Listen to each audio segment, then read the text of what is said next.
Imagine holding in your hand a small piece of copper struck in the year 1950, a year that followed one of the most defining decades in American history, a coin that may look simple at first glance yet carries with it a story of resilience, artistry, and economic transition that speaks not only to collectors, but to anyone who wants to understand the United States through its money. The wheat penny of 1950, not just a coin, it is a historical artifact that bridges the wartime era of the 1940s with the post-war boom of the 1950s, and in this journey, we are going to peel back its layers, explore its origins, uncover the role of the United States Mint, and travel through the cultural, financial, and political landscapes that influenced its creation, circulation, and survival. Begin the history of the wheat penny series, officially known as the Lincoln Cent Wheat Reverse, dates back to 1909, when President Theodore Roosevelt pushed for a redesign of American coinage to capture more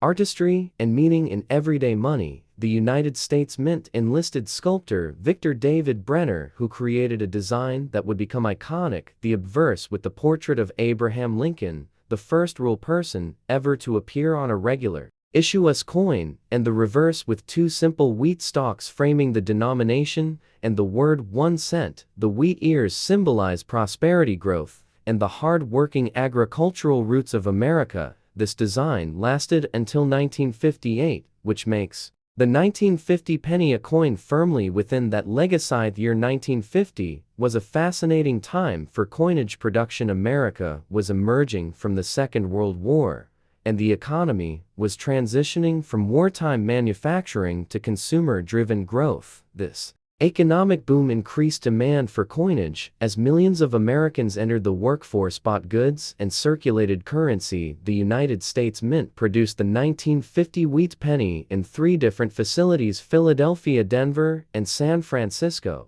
Each mint mark or lack thereof tells its own story. Philadelphia struck coins without a mint mark. Denver coins were marked with the D, and San Francisco coins carried the S mint mark. These subtle differences give collectors today the opportunity to trace a coin's origins and to appreciate the geographic spread of minting operations across the nation. The Philadelphia Mint produced the largest share of 1950 wheat pennies, numbering in the hundreds of millions, reflecting its central role as the primary coin-producing facility. However, both Denver and San Francisco issues are of particular interest to collectors since their mintages were lower, though still large enough to ensure widespread circulation. But rarity in numismatics is not always about the absolute numbers, rather, it is about how many coins survive in high grades of preservation.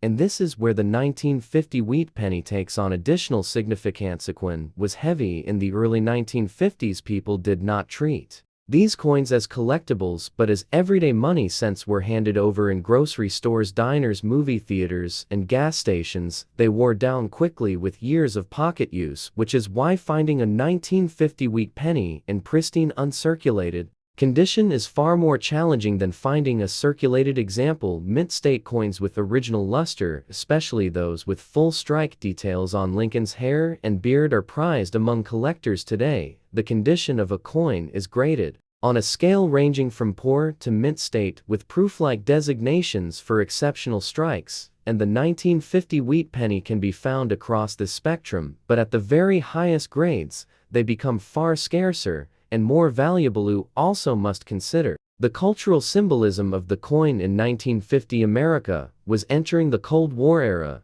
The country was reshaping its global identity, and at home people were beginning to experience the economic boom that would define the decade. Yet through all this change, the Lincoln Cent with its wheat reverse remained a constant presence in every American's pocket. It served as a reminder of Lincoln's leadership and legacy, and the wheat stalks served as a quiet emblem of agricultural roots. Even as cities grew, suburbs expanded, and technology advanced, the wheat penny was a simple copper coin, but its presence in daily life tied generations together. From a metallurgical perspective, the 1950 wheat penny continued the copper alloy standard that had been restored after the wartime steel cents of 1943. The composition was 95% copper and 5% tin and zinc, a formula that gave the coin its distinctive reddish hue when new, though over time exposure to circulation and the elements could tone the coin brown or even darken it completely. Collectors' prize coins that retain their original red mint luster, since these are far less common after more than 70 years. The proof versions of the 1950 wheat penny also deserve mention.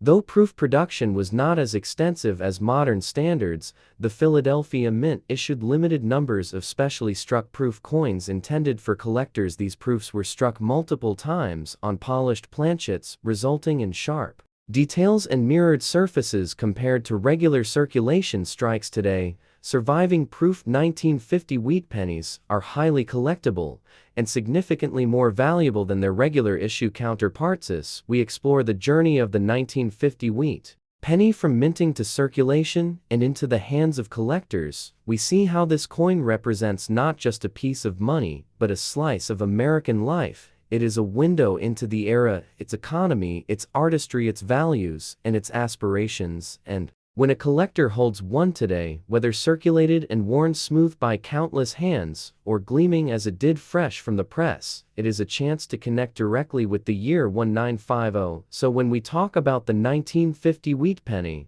we are not simply talking about a cent, we are talking about the legacy of the Lincoln Cent series, about how coins mirror the society that makes them, about the artistry of Victor David Brenner, whose design endured for half a century, and about the countless Americans whose lives intersected with this coin in their daily routines. It is a humble coin, but one that carries within it the grand story of a nation in transition from the hardships of war into the optimism of the 1950s. And that is why this little piece of copper remains so captivating.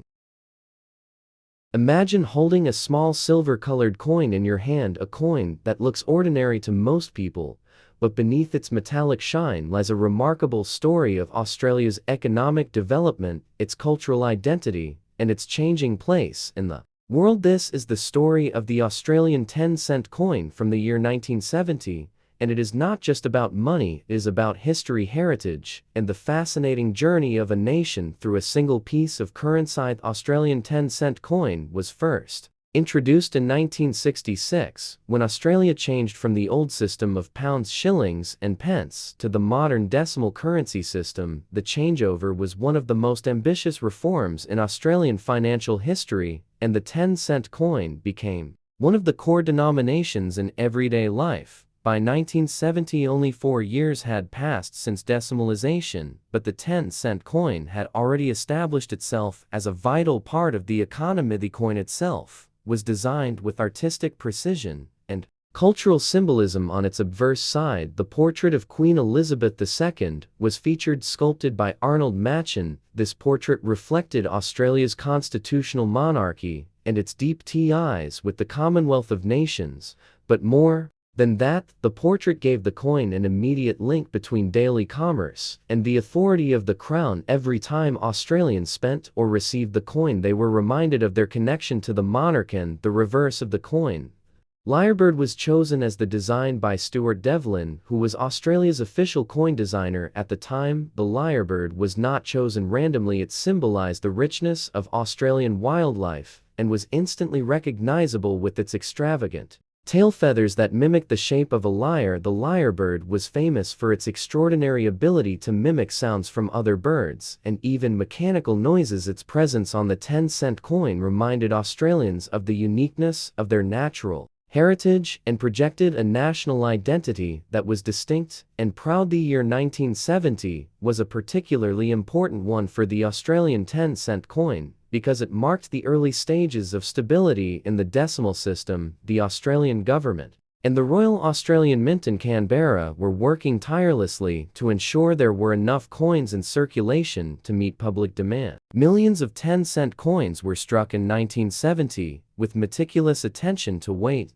metal composition, and quality. The coin was composed of 75% copper and 25% nickel, giving it durability and a bright silvery appearance. This alloy made the coin resistant to corrosion and ensured it would circulate for decades. Collectors today often look back at 1970 as an important year because coins from this time represent the very beginning of Australia's journey with decimal coinage. While most 1970 10-cent coins were circulated and show the normal signs of wear, some specimens have survived in brilliant uncirculated or proof condition. These rare examples offer insight into the minting technology of the period and the dedication of the Royal Australian Mint to produce high-quality currency that not only served as money but also as miniature works of art. To understand the 1970 10-cent coin fully, we must also place it in the wider historical context. Australia in 1970 was a nation undergoing significant changes socially, politically, and culturally. The economy was expanding, mining was becoming a dominant force, and Australia was increasing its trade links beyond Britain and into Asia. The introduction and everyday use of the 10-cent coin reflected these changes because it was money that could move seamlessly in a modern economy. Unlike the older imperial coins that carried symbols of Britain, the decimal coins, like the 10-cent piece, projected a more independent and modern image of Australian edition. The 1970s marked the beginning of Australia's recognition of the importance of its own flora and fauna in national symbolism. The lyrebird design was a perfect representation of this trend, where native wildlife was not just something to preserve in forests, but also something to carry in your pocket as a daily reminder of national pride. Minting process of the 1970 10-cent coin was itself an engineering marvel. The Royal Australian Mint had only been opened in 1965, and by 1970, it was already producing coins with remarkable efficiency. The press machines could strike thousands of coins per hour with consistent detail and quality. Each coin weighed 5.65 grams and measured 23.6 millimeters in diameter. The reeded edge was added not only for aesthetic reasons, but also to prevent coin clipping, a practice where dishonest individuals would shave small amounts of precious metal from the edges of coins. Although the 10-cent piece was not made of silver, its reeded edge gave it a sense of dignity and continuity with older coinage traditions. From the perspective of numismatics, the study of coins, the 1970 10-cent coin holds interest because it was not a commemorative issue, but a standard circulation coin. This makes it a perfect representative of everyday life. In 1970, it tells the story not of rare or special events, but of the common experiences of millions of Australians buying a loaf of bread, paying for a bus ride, or collecting their change from a shopkeeper. The coin was ordinary yet extraordinary because it captured in its metal form the entire system of commerce and trust that underpins modern society. As the years passed, the 1970 10-cent coins remained in circulation, and many are still found today. Despite being over 50 years old, their durability speaks to the foresight of their designers and the practicality of the copper-nickel alloy used in their production. While later years would see changes in coinage and even debates about phasing out certain denominations, the 10-cent coin of 1970 stands as a foundation stone of Australian decimal currency. For collectors, value often depends on condition, mint marks, and rarity. Although most 1970 10-cent coins are common in circulated grades, some proof issues produced for collectors have gained significant value. These proof coins, struck with polished dies and special care, were sold in presentation cases, and today they represent some of the finest examples of Australian coinage. From the era when we reflect on the 1970 10-cent coin, we are not just studying a piece of metal, we are exploring a story of national transformation, identity, and endurance. Coins are artifacts of history that pass silently from hand to hand, generation to generation, yet they preserve stories that textbooks sometimes overlook. The 1970 10-cent coin tells us how Australians embraced decimalisation, how they celebrated their natural heritage, and how they carried the image of their monarch and their lyrebird into daily life. Ethos is why the 1970 Australian 10-cent coin is more than just change. It is a chapter in Australia's journey, a link between past and present, a symbol of everyday life, and a collectible treasure for those who understand the deeper meaning behind the coins we often take for granted. Imagine holding in your hand a coin that carries not only the value stamped upon its metal, but also the unfolding story of a young nation finding its place in the modern world. The Australian 20-cent coin of 1967 is one such piece, a small, silver-colored circle that tells a tale of transition, of economic decisions, of minting achievements, and of cultural symbolism. In the mid-1960s, Australia had only recently changed its entire monetary system, moving away from the old British pounds, shillings and pence that had defined commerce for generations, and moving toward a decimal currency system that promised modernity, clarity, and alignment with global standards. The year 1966 had marked the birth of decimal currency, with coins such as the 1 cent, the 2 cent, the 5 cent, the 10 cent, the 20 cent, and the 50 cent, each replacing the older denominations that had become cumbersome in trade and record-keeping. And then came 1967, the very first full year in which the Australian 20-cent coin circulated widely across the nation. The 20-cent coin of 1967 was struck at a time when the country was rapidly expanding its economy, fueled by mining, agriculture, and manufacturing, and it was also a time when Australia was strengthening its ties with global partners and asserting its independence while still honoring its ties to the Commonwealth. The coin itself was minted in large numbers to meet the needs of an expanding population and to ensure smooth circulation. In daily commerce, its composition was 75% copper and 25% nickel, giving it a distinctive silvery tone that resisted wear and maintained its brilliance even as it passed from hand to hand across cities, towns, and rural communities. A verse of the coin featured the young effigy of Queen Elizabeth II, designed by Arnold Machin, a British sculptor, whose portrait of the Queen became one of the most reproduced images in the world. His design showed the Queen crowned with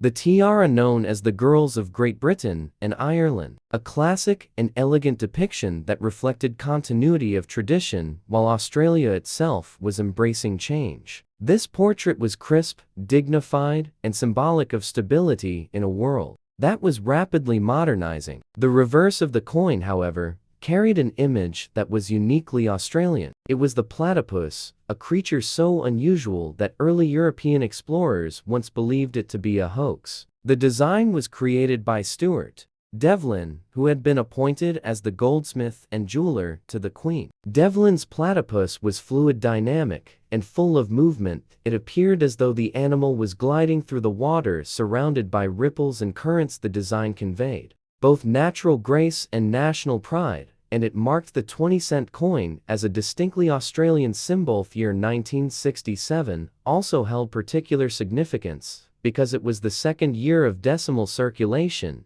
and the Australian public was still adjusting to the new system of money. People had to learn the new values and how they related to the old pounds and shillings. The government produced extensive educational campaigns to help ease the transition. School children sang jingles that explained how many cents made a dollar, and newspapers published conversion charts. In this environment, the 20-cent coin became one of the most important pieces because of its practical size and its convenient value. It was large enough to be noticeable, easy to handle, and versatile in everyday transactions. For many Australians of the late 1960s, the 20-cent coin became a symbol of the new currency system itself. Collectors today at the 1967 20-cent coin with fascination, not just for its role in history, but also for its minting details. The coins were produced at several mints, including the Royal Australian Mint in Canberra, as well as overseas facilities such as the London Royal Mint and the Ottawa Mint in Canada,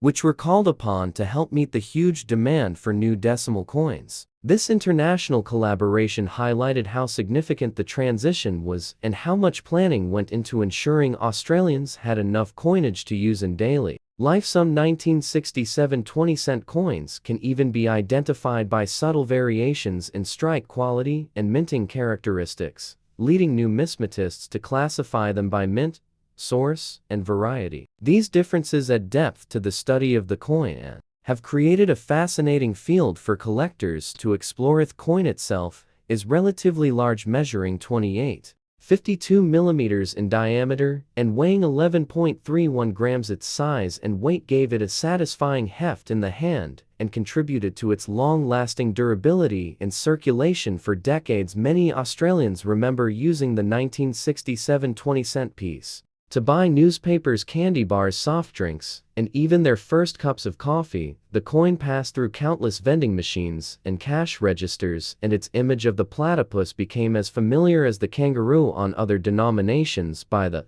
late 1960s and early 1970s, the 20-cent coin had firmly established itself as one of the most widely recognized coins in the country. The historical context of 1967 also makes the coin especially intriguing. It was a year of major social and political change in Australia. The landmark referendum on Aboriginal rights took place in May of that year, granting the federal government power to legislate for Indigenous Australians and ensuring they were counted in the census. It was a symbolic moment of national unity and progress. While overseas, the Vietnam War was escalating and Australia was deeply involved. These were years of both optimism and turbulence, and the 20-cent coin circulated through it all, silently bearing witness to these transformations. Money, after all, is more than a medium of exchange. It is also a marker of its time, and the 1967 20-cent coin reflects the energy,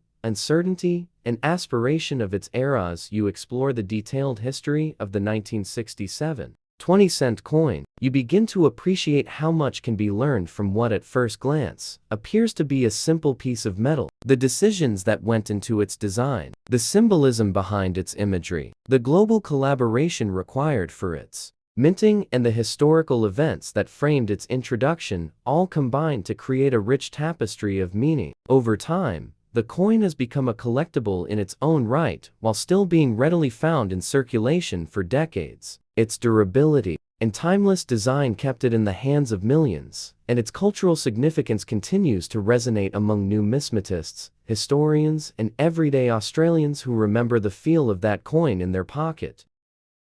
Imagine reaching into your pocket and pulling out what appears to be an ordinary quarter, a coin that countless people exchange every single day without a second thought. Yet when you hold the 2020 Marsh-Billings Rockefeller National Historical Park quarter, you are holding far more than 25 cents. You are holding a story that stretches across 2 centuries, a legacy that begins with the voice of one of America's earliest environmental thinkers, George Perkins Marsh, continues with the vision and determination of the railroad magnate turned conservationist, Frederick Billings, and is carried forward by the Rockefeller family, who transformed a private estate into a gift for the entire nation. This coin is not just a token of currency, it is a miniature monument, a bridge between past, present, and future, and a reminder that conservation is not a single act, but a continuous responsibility passed from one generation to the next. It represents a movement that began with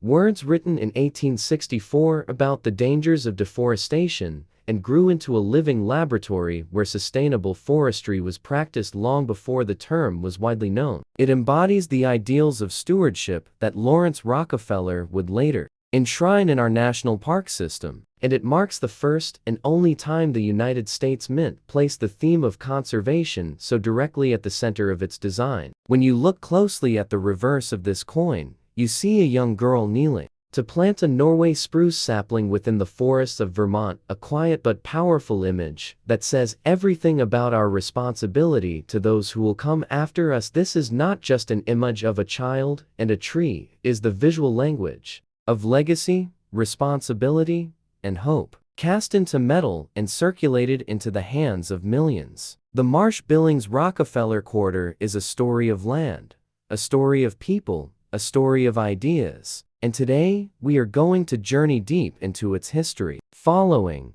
the thread from a 19th century thinker who warned that careless destruction of nature would bring disaster to a 20th century philanthropist who believed that parks could heal both land and people, and finally, to the 21st century coin that placed all of these ideals into the palm of your hand. Imagine holding a single quarter in your hand, a piece of American history that not only carries 25 cents of value, but tells the story of a legacy, a park, a family, and a vision for conservation that reaches back across centuries. This is not just spare change, it is a monument in miniature. And today, we are going to unlock the story behind the 2020 Marsh-Billings Rockefeller National Historical Park Quarter. Marsh-Billings Rockefeller National Historical Park Quarter issued in 2020 as part of the America the Beautiful Quarters program represents far more than a commemorative piece of coinage. It embodies the spirit of environmental conservation, the rich legacy of